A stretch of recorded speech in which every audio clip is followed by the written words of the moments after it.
ನಮ್ಮ ಎದುರು ಮನೆಯಲ್ಲಿರುವ ಸವಿತಾಳಿಗೆ 2 ಗಂಡು ಮಕ್ಕಳಿದ್ದಾರೆ. ಎಷ್ಟು ಅಂದವಾಗಿದ್ದಾರೆ ಗೊತ್ತಾ ಆ ಮಕ್ಕಳು. ಅವರನ್ನು ನೋಡಿಕೊಳ್ಳುತ್ತಾ ದಂಪತಿಗಳು ಎಷ್ಟು ಸಂತೋಷವಾಗಿದ್ದಾರೆ ಎಂದಳು ಕಮಲಾ. ಹೌದೇನಾ, ನನಗೂ ಸುದ್ದಿ ಮುಟ್ಟಿತು. ಮಕ್ಕಳು ಬಲು ಸುಂದರರಂತೆ ಅಂದ ವಾಸು. ಅದನ್ನೇ ನಾನು ಹೇಳುತ್ತಿರುವುದು. ಆ ಮಕ್ಕಳನ್ನು ಪಾಲಿಸುತ್ತಾ ಅವರು ಎಷ್ಟು ಸಂತೋಷವಾಗಿದ್ದಾರೆ ಗೊತ್ತಾ.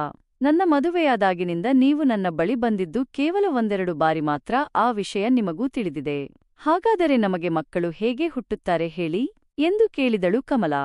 ವಾಸುವಿನಿಂದ ಬೇರೆ ಯಾವುದೇ ವಿಷಯ ಮಾತನಾಡಿದರೂ ನೀನು ಅದನ್ನು ಹಿಡಿದು ಅದೇ ವಿಚಾರಕ್ಕೆ ತರುತ್ತೀಯಲ್ಲ.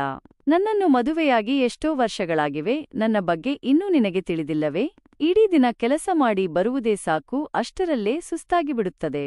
ಇನ್ನು ನೀನು ಹೇಳಿದಂತೆ ಮಾಡಲು ಸಮಯ ಎಲ್ಲಿ ಸಿಗುತ್ತದೆ ಎಂದು ಕೇಳುತ್ತಾನೆ ವಾಸು. ಅದು ಹೌದುರೀ, ಆದರೆ ನಮ್ಮ ಮದುವೆಯಾದಾಗಿನಿಂದ ನಾನು ನಿಮಗೆ ಒಂದೇ ಒಂದು ಚಿಕ್ಕ ಬೇಡಿಕೆಯನ್ನು ಕೇಳಲಿಲ್ಲ. ಆದರೆ ಈಗ ಕೇಳುತ್ತಿದ್ದೇನೆ. ಅದರಲ್ಲೂ ನಾನು ಕೇಳುತ್ತಿರುವುದು ನನಗಾಗಿ ಅಲ್ಲ, ನಮ್ಮಿಬ್ಬರ ಆನಂದಕ್ಕಾಗಿಯೇ. ದಯವಿಟ್ಟು ಅರ್ಥ ಮಾಡಿಕೊಳ್ಳಿ ಎಂದಳು ಕಮಲಾ. ಇದು ನಿನ್ನ ಮೊದಲ ಬೇಡಿಕೆಯಾಗಿರಲಿ, ಬೇಕಾದರೆ ಕೊನೆಯದೂ ಆಗಿರಲಿ. ಆದರೆ ಈ ವಿಷಯದ ಬಗ್ಗೆ ನಾವು ಇನ್ನು ಮಾತನಾಡುವುದು ಬೇಡ. ಮತ್ತೊಮ್ಮೆ ಈ ವಿಷಯ ನನ್ನ ಬಳಿ ತರಬೇಡ ಎಂದು ಹೇಳಿ ವಾಸು ಹೊರಗೆ ಹೋಗುತ್ತಾನೆ. ಮನಸ್ಸಿನ ತುಂಬಾ ದುಃಖವನ್ನು ತುಂಬಿಕೊಂಡು ಕಣ್ಣಿಂದ ಹೊರಸೂಸುವ ಕಣ್ಣೀರನ್ನು ಒರೆಸಿಕೊಳ್ಳುತ್ತಾ ಕಮಲಾ ಮನೆಯ ಮುಂಭಾಗದಲ್ಲಿ ಕುಳಿತುಕೊಂಡು ಅಳುತ್ತಿದ್ದಳು. ಆ ಸಮಯದಲ್ಲಿ ವಾಸು ಬಳಿ ಕೆಲಸ ಮಾಡುವ ಅತ್ಯಂತ ವಿಶ್ವಾಸಾರ್ಹ ಸೇವಕ ಮಂಜು ಅಲ್ಲಿಗೆ ಬರುತ್ತಾನೆ. ಅವನು ಬಂದು ಕಮಲಾ ಅಳುತ್ತಿದ್ದನ್ನು ನೋಡಿ, ಅಮ್ಮನವರೇ, ಏನಾಗಿದೆ, ಯಾಕೆ ಅಳುತ್ತಿದ್ದೀರಿ ಎಂದು ಕೇಳುತ್ತಾನೆ. ಏನು ಹೇಳಲಿ ಮಂಜು, ನಿಮ್ಮ ಯಜಮಾನರು ತುಂಬಾ ಒಳ್ಳೆಯವರು ಅಂತ ಅಂದುಕೊಂಡಿದ್ದೆ, ಆದರೆ ಅವರು ಇಷ್ಟೊಂದು ಸ್ವಾರ್ಥಿ ಅಂತ ನಾನು ಊಹಿಸಿರಲಿಲ್ಲ ಅಂದಳು ಕಮಲಾ. ಯಾಕಮ್ಮ ಅವರ ಬಗ್ಗೆ ಹಾಗೆ ಹೇಳುತ್ತಿದ್ದೀರಾ? ಯಜಮಾನರು ಬಂಗಾರದ ತುಂಡು, ಅವರು ತುಂಬಾ ಒಳ್ಳೆಯವರು. ಅವರು ನಿಮ್ಮನ್ನು ಮದುವೆಯಾಗುವ ಮೊದಲೇ ನಾನು ಈ ಮನೆಯಲ್ಲಿ ಕೆಲಸಗಾರನಾಗಿ ಸೇರಿದೆ. ಅವರ ಬಗ್ಗೆ ನನಗೆ ತುಂಬಾ ಚೆನ್ನಾಗಿ ತಿಳಿದನು ಮಂಜು. ಹಾಗಿದ್ದರೆ ನಾನು ಹೇಳುವುದು ಸುಳ್ಳು ಅಂತ ಅಂದುಕೊಂಡಿದ್ದೀಯಾ ಅಂತ ಕೇಳಿದಳು ಕಮಲಾ.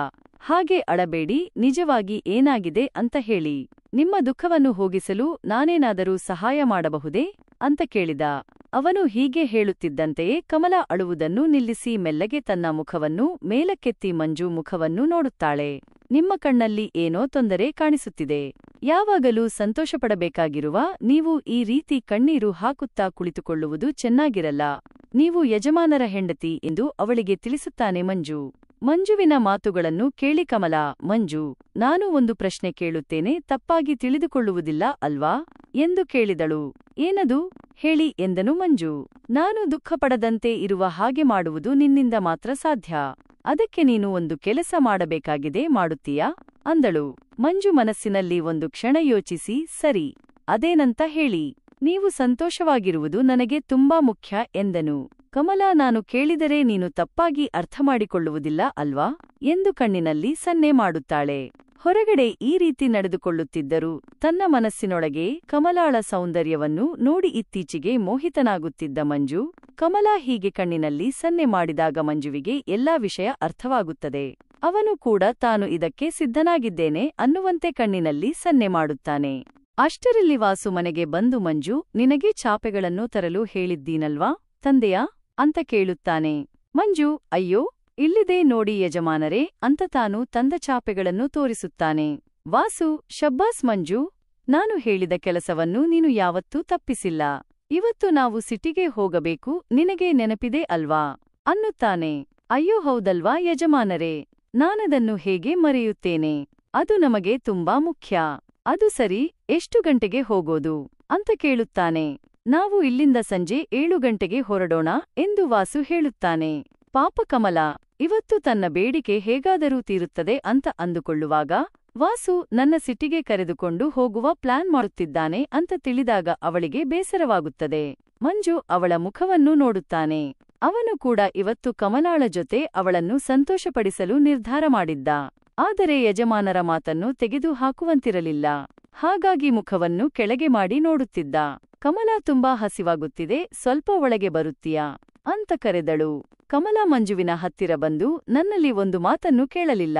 ಅದೆಲ್ಲ ಹೇಗೆ ನೀನು ನನ್ನ ದುಃಖವನ್ನು ತೀರಿಸುತ್ತೀಯೋ ನನಗೇನು ಗೊತ್ತಿಲ್ಲ ಅಂತ ಬೇಸರದಿಂದ ಕೇಳುತ್ತಾಳೆ. ನೀವೇನು ದುಃಖಪಡಬೇಡಿ, ನಾನು ಅಲ್ಲಿಗೆ ಹೋದ ಮೇಲೆ ಏನಾದರೂ ಒಂದು ಹೇಳಿ ಮ್ಯಾನೇಜ್ ಮಾಡಿಕೊಂಡು ಬರುತ್ತೇನೆ ಎಂದು ಮಂಜು ಕಮಲಾಳ ಕಣ್ಣಲ್ಲಿ ಕಣ್ಣಿಟ್ಟು ನೋಡುತ್ತಾ ಹೇಳಿದ. ಅದನ್ನು ಕೇಳಿ ಕಮಲಾ ಸಂತೋಷಪಟ್ಟಳು.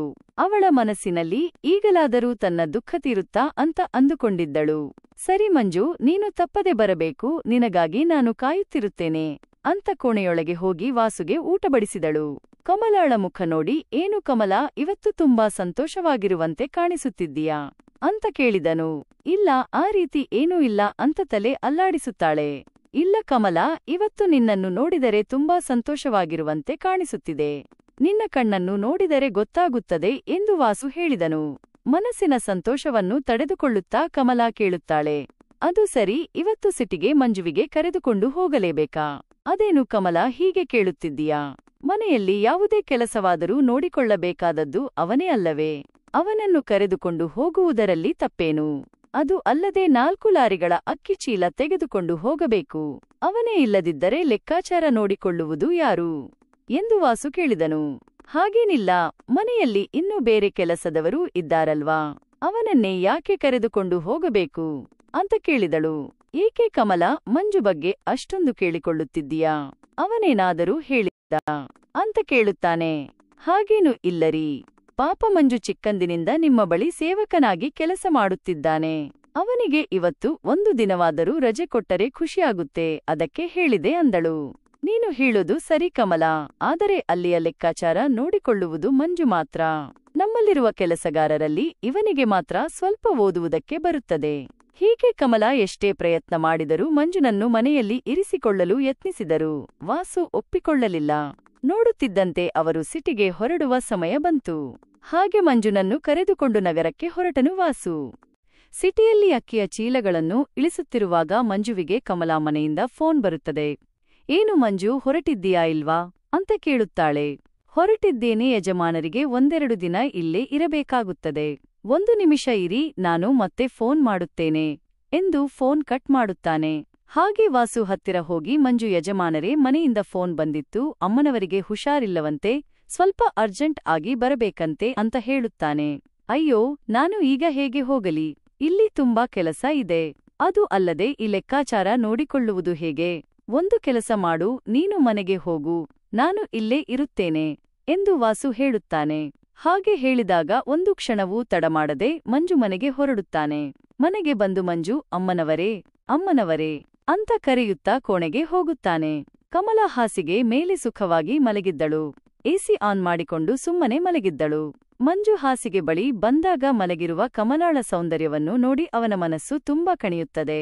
ಅವನು ಅಲ್ಲಿಯವರೆಗೂ ಇಂತಹ ಸೌಂದರ್ಯವನ್ನು ಅವನ ಜೀವನದಲ್ಲಿ ಕಂಡಿರಲಿಲ್ಲ. ಅವನು ತನ್ನ ಮನಸ್ಸಿನಲ್ಲಿ ಅಂದುಕೊಳ್ಳುತ್ತಾನೆ, ಇಷ್ಟು ಸೌಂದರ್ಯವತಿ ಹೆಂಡತಿಯನ್ನು ಇಟ್ಟುಕೊಂಡು ಕಲ್ಲಿನಂತೆ ಯಜಮಾನರು ಹೇಗೆ ಇರುತ್ತಾರೋ ಗೊತ್ತಿಲ್ಲ. ಒಂದು ವೇಳೆ ಕಮಲಾ ನನ್ನ ಹೆಂಡತಿಯಾಗಿದ್ದರೆ ನನಗೆ ಈಗಾಗಲೇ ಎಷ್ಟು ಮಕ್ಕಳು ಹುಟ್ಟುತ್ತಿದ್ದರು ಏನೋ. ಅಷ್ಟರಲ್ಲಿ ನಿದ್ದೆಯಿಂದ ಎದ್ದು ಕಮಲಾ ಹೊರಗಡೆ ಒಮ್ಮೆ ನೋಡಿಕೊಂಡು, ಏನೋ ಮಂಜು, ಯಾವಾಗ ಬಂದೆ? ಹೌದು, ಮತ್ತೆ ಫೋನ್ ಮಾಡುತ್ತೇನೆ ಅಂತ ಹೇಳಿದೆಯಲ್ಲ, ಫೋನ್ ಮಾಡದೆ ಬಂದೆ ಅಲ್ವಾ ಅಂತ ಕೇಳುತ್ತಾಳೆ. ಮಂಜು, ಕ್ಷಮಿಸಿ ಯಜಮಾನರಿಗೆ ಒಂದು ಸುಳ್ಳು ಹೇಳಿದೆ. ಆ ಸುಳ್ಳು ಹೇಳಿದ್ದರಿಂದ ನನಗೆ ಇಲ್ಲಿಗೆ ಬರಲು ಅವಕಾಶ ಸಿಕ್ಕಿತು ಎನ್ನುತ್ತಾನೆ. ಏನು ಅಂತ ಸುಳ್ಳು ಹೇಳಿದೆ ಮಂಜು ಅಂತ ಕೇಳಿದಳು. ಏನಿಲ್ಲ, ನಿಮ್ಮ ಆರೋಗ್ಯ ಪರಿಸ್ಥಿತಿ ಗಂಭೀರವಾಗಿದೆ ಅಂತ ಹೇಳಿದೆ.